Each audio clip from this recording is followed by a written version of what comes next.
The basics of safety.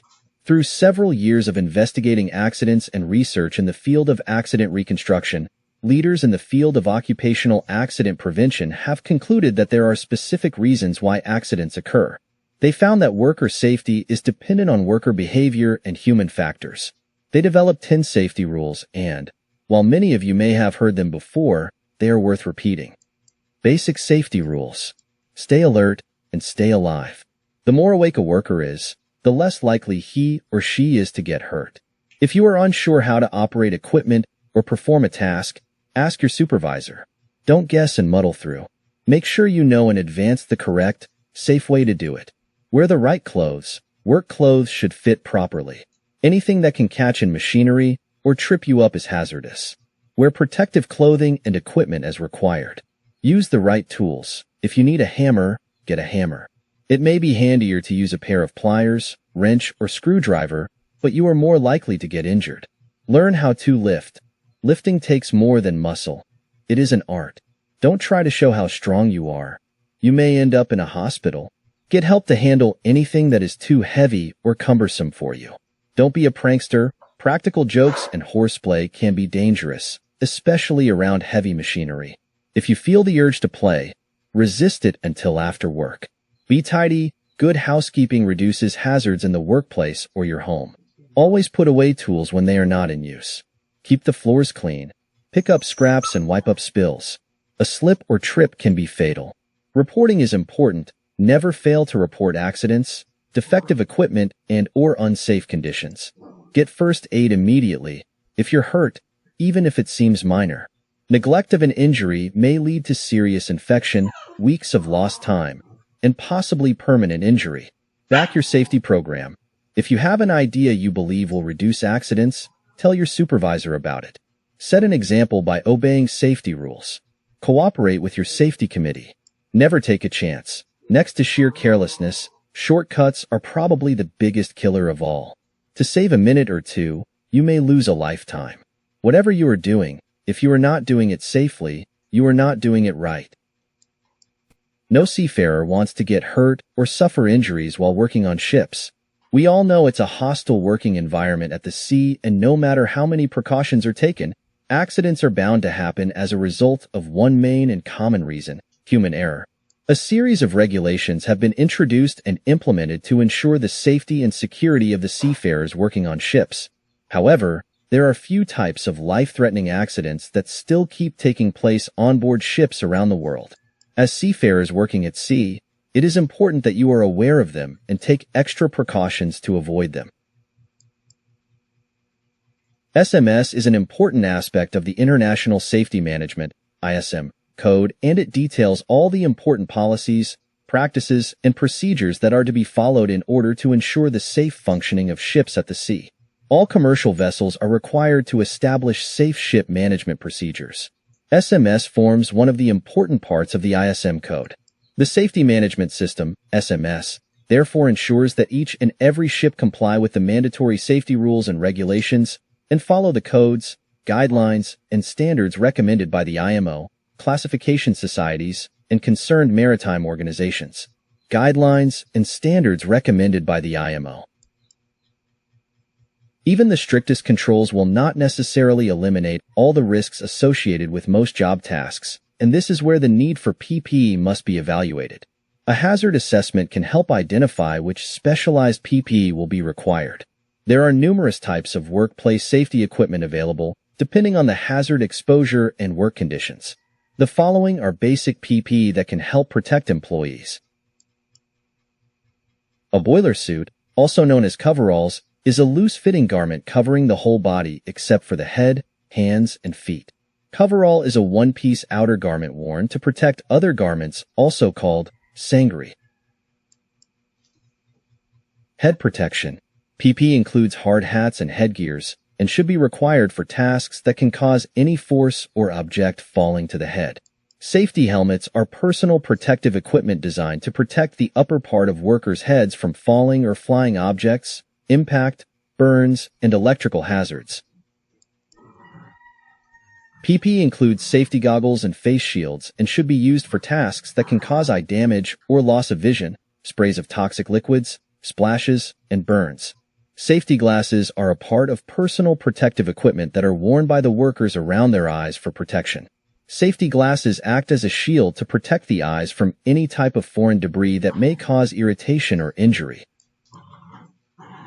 PPE includes knee pads and safety boots and should be used for tasks that can cause serious foot and leg injuries from falling or rolling objects, hot substances, electrical hazards, and slippery surfaces. Safety shoes, also known as safety boots, are worn to protect against physical hazards and comfort to the wearer while at work.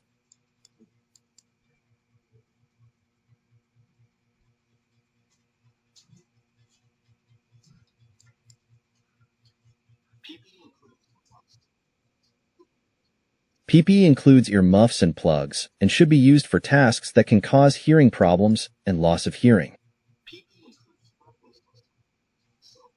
PPE includes full-face respirators, self-contained breathing apparatus, gas masks, N95 respirators, and surgical masks are used for a task that can cause inhalation of harmful materials to enter the body. This includes harmful gas, chemicals, large particle droplets, sprays, splashes, or splatter. Permit to work. Permit to work systems are a regular part of working life on board ships.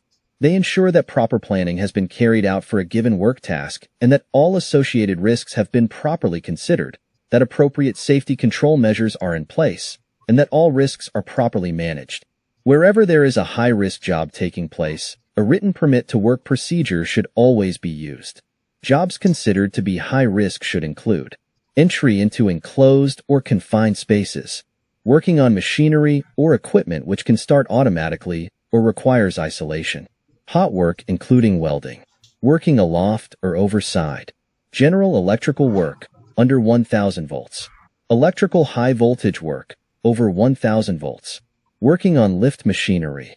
Additional permits to work may be required depending on the trade of the ship and the work carried out. Permits can be individual or cover a number of work types.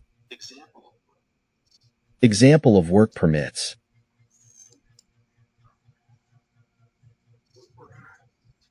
Safe work practices are generally written methods outlining how to perform a task with minimum risk to people, equipment, materials, environment, and processes. Safe job procedures are a series of specific steps that guide a worker through a task from start to finish in a chronological order.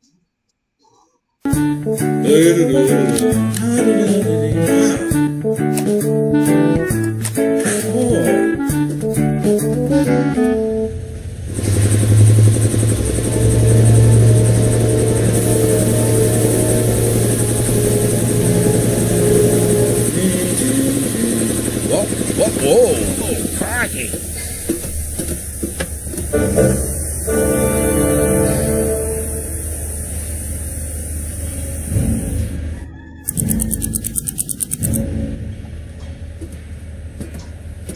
Huh? Ooh. Okay.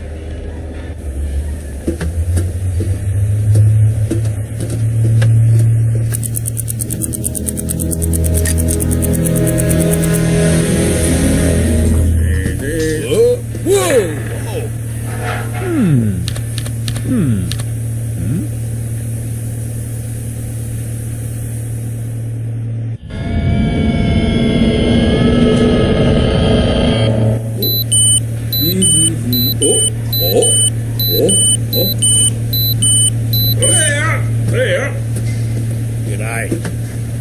Okay.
Oh, yeah. Oh, no, wait.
Huh?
Yeah.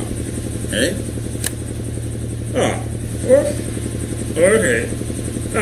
Hey! Hey! Oh.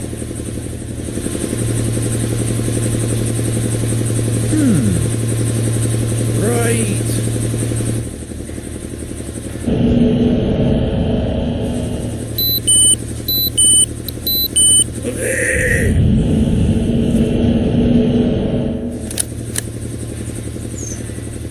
Okay. What? Arky. Right. Okay.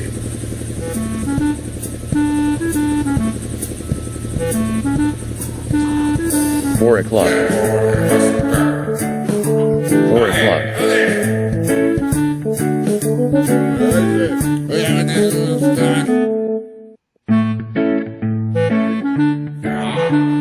Let's go. Okay. Roger that. Okay. Okay.